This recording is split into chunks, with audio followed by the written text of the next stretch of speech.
Kama ni mara yako ya kwanza unatembelea chaneli yetu ya Top 5 Media, tunakuomba ubonyeze neno subscribe, kisha kwa chini itatokea alama ya kengele. Tunakuomba ubonyeze kengele hiyo ili uwe wa kwanza kupokea taarifa katika chaneli yetu. Asante.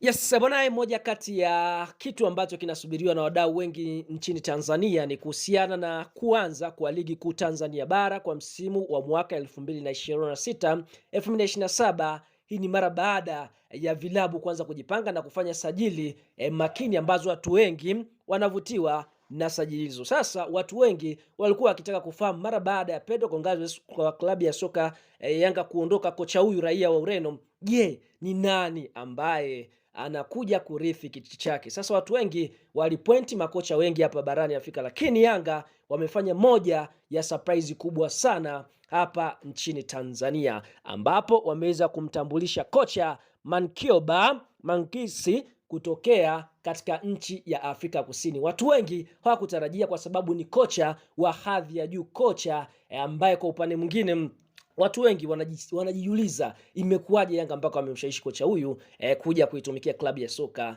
Yanga Sports Club. Sasa fahamu, ngoja tukaangalie historia ya vilabu ambavyo kocha huyu amevipitia kwanza, alafu mara baada hapo tutakuja kukujuza ni vitu gani ambavyo kocha huyu ameweza kuachiwa ama mafanikio gani ambayo ameweza kuyapata wakati akifundisha hivi vilabu. Kwanza fahamu, kocha huyu amezaliwa tarehe 25 mwezi Aprili mwaka 1971 akiwa ana umri wa miaka 55, ambapo kwa upande mwingine amewahi kuwa kocha wa Golden Arrows, ambapo msimu uliopita ameiongoza kumaliza nafasi ya 5 katika ligi kuu ya pale nchini Afrika Kusini, lakini amefundisha klabu ya Amazulu ambayo inashiriki ligi kuu nchini Afrika Kusini, amefundisha Chippers United ambayo inashiriki ligi kuu Afrika Kusini, na Mamelodi Sundowns ambayo inashiriki ligi kuu nchini Afrika Kusini, na ni miongoni mwa klabu kubwa sana kwa sasa barani Afrika. Kwa hiyo Yanga wamemleta kocha wa boli kwa sababu tunajua wote Mamelodi Sundowns wanajiita the Brazilian,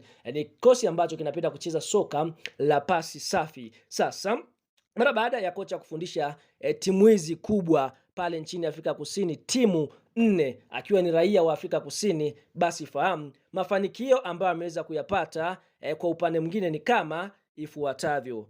Mwaka 2021-22 aliweza kuchukua kitu kinachoitwa South African Premiership Coach of the Season, yani katika ligi kuu ya nchini Afrika Kusini aliweza kuchukua tuzo ya kocha bora, lakini kuna hii amechukua mara 9 South African Premium Champion. Amechukua ubingwa wa South Africa ligi kuu ya Afrika Kusini pale mara 9, lakini amechukua ubingwa mara 2 wa MTN 8 Cup Champion. Ubingwa huu wa MTN Cup amechukua mara 2, lakini vile vile kuna hii mara 3 South African League Cup Champion. Amechukua ubingwa wa ligi huu hapa, ubingwa wa South African mara 3, lakini amechukua South African FA Cup Championship. Amechukua ubingwa wa FA mara 3 pale Afrika Kusini, lakini amechukua CAF Champions League mara 1. Ubingwa wote tunafahamu wa ligi ya mabingwa barani Afrika ulivyo mgumu, amechukua mara 1 akiwa na Mamelodi Sundowns, lakini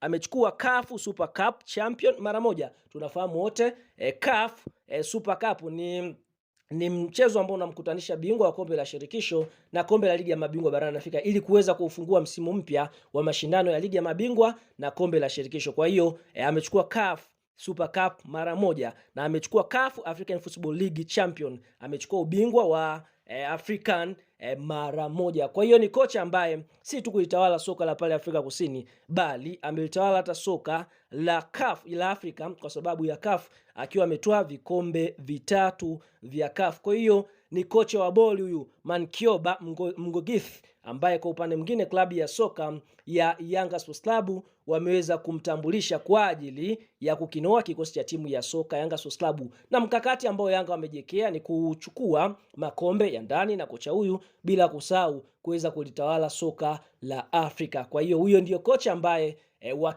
South Africa anakuja kuchuana na South Africa mwingine hapa nchini Tanzania, Steve Barker. Tuambie mara baada ya kumfahamu kocha huyu, kwa upande wako wewe pongezi kwa uongozi wa Yanga unazipongeza vipi? Shuka kwenye comment na tutakuja kuyasoma maoni yako.